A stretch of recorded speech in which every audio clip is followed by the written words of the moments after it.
ज्योती, काय झालं? अगं काही नाही, ते हळद काढायला एखादं वाडगं किंवा काही लागेल ना, ते बघत होते कोणतं घ्यायचंय. ते विचारत नाहीये मी.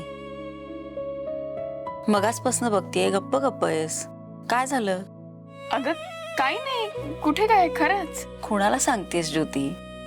आई आहे मी तुझी, आणि लेकराचं काही बी नसलं तर आईला बरोबर कळतं. काय झालंय? पैशाची काही अडचण आहे का परत? किंवा तुला कुणी काही बोललंय का? हा, सांग ना ज्योती. काही नाही, खरंच सांगते. मग काय? अगं तुझा असा उतरलेला चेहरा बघून मला टेन्शन येतं. काय असेल ते सांग मला. आई, म्हणजे मी असा विचार करत होते की आपण प्रत्येक वेळी माणसं ओळखायला बरोबरच असतो असं नाहीये ना. म्हणजे तो माणूस योग्य आहे की अयोग्य हे आपण का ठरवतो? कारण त्याचा वाईट अनुभव आपल्याला आलेला असतो. पण अगं एकदाच आलेल्या अनुभवावरनं तो माणूस वाईट आहे हे ठरवणं पण योग्य नाहीये ना. कदाचित एकदाच तो तसा वागला असेल. कोणाबद्दल बोलतीये तू? अगं असं कुणाबद्दल नाही, मी आपला असाच विचार करत होते. काय सांगितलं मी? मला बरोबर कळतं. सांग बघू, काय झालंय सांग. ए पांडू मामा, जरा हळदीची गाणी बिणी लावा, थोडा माहोल बनवा. हा?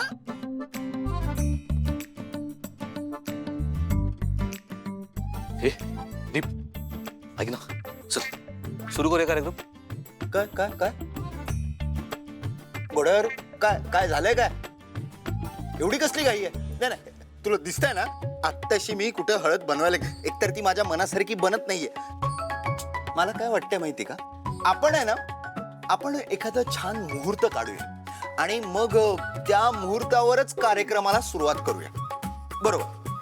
ते मुहूर्त वगैरे कसले काढतोस? चल ना, सुरू करूया ना, चल. असं असं कसं? हा? हा? असं कसं म्हणतोस तू? अरे बाबा, सगळ्या गोष्टी मुहूर्तानेच झाल्या पाहिजे. हा, सगळ्या उगाच तुझे ग्रह रुसले वगैरे ऐनवेळी काय करणार आहोत आपण? काय करणार आहोत मला सांग. थोडा धीर धर. का असं करतोयस तू? ऐक ना, आपला इथला कार्यक्रम झाल्यानंतर ना मग तिकडे प्रीतीच्या घरी कार्यक्रम सुरू होणार आहे. मग आपल्याला जरा लवकर आवरायला हवं ना. चल ना पटकन, चल चल, उठ प्लीज. बर ठीक आहे. मुहूर्त राहू दे बाजूला, पण किमान ही हळद माझ्या मनासारखी तरी करून घेतो. तेव्हा किती पातळ झाली. हे काय? थांब जरा. कळतंय मला.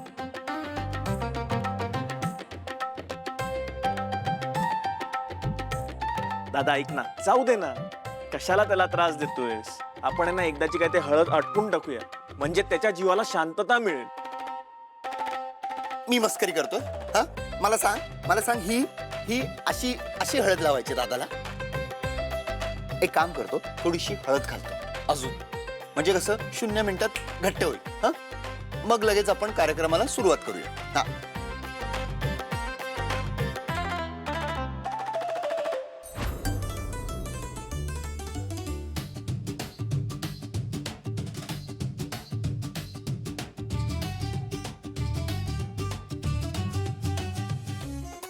ऐक ना दीप, झालं ना समाधान आता तुझं? चल ना मग सुरुवात करूया कार्यक्रमाला.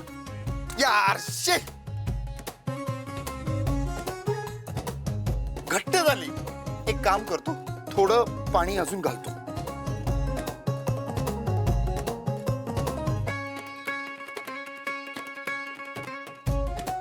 दीप ऐक ना प्लीज, आपल्याला तिकडे हळद पाठवायची आणि तुलाच घेऊन जायची ती, प्लीज. हो रे दादा, नाही, मला 1 मिनिट तुम्ही थांबा, जरा दोघेही थांबा. विराज, मला एक गोष्टच कळत नाही. इतर वेळी घड्याळांच्या काट्यावरती तू चालत असतोस, आज नेमकं उलट कसं? म्हणजे घड्याळाचे काटे दुसरंच कोणाला तरी बोचतायत. म्हणजे काय हा उतावळीपणा? हा, काय याला अर्थ आहे का? झालं तुझं? करूया कार्यक्रमाला सुरुवात आता, प्लीज. नाही, ते काय म्हणतात त्या म्हणीला, असं गुडघ्याला उतावळा नवरा गुडघ्याला बाशिंग. बस ना, झालं तुमचं सगळं झालं. आता करूया कार्यक्रमाला सुरुवात. बंकस भंकस करत होतो.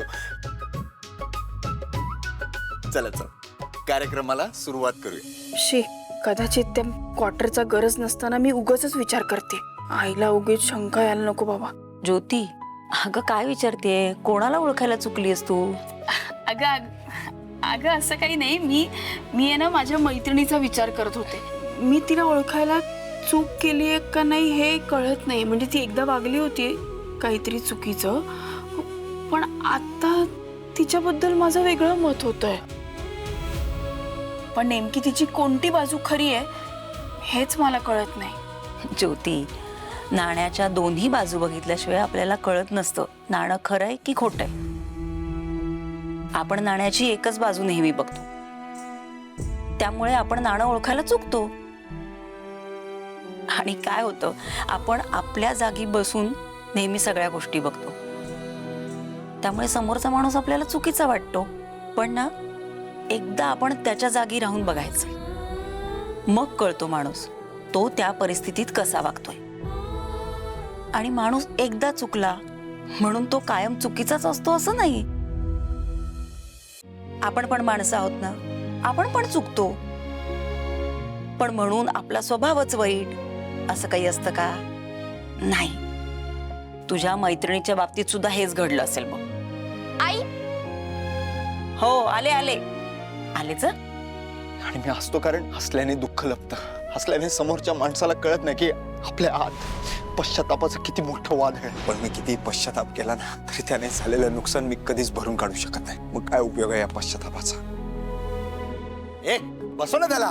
चला चला चला, हळदीच्या कार्यक्रमाला सुरुवात करूया. चला, पहिला मान हा आत्याबाईचा. आत्याबाई या. आत्याबाई या या, चला या. चला चला. हा,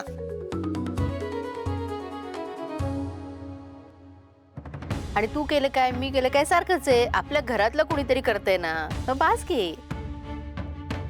आत्या, तू मला मनापासून हळद नाही लावलीस ना तर माझं नाही समाधान होणार.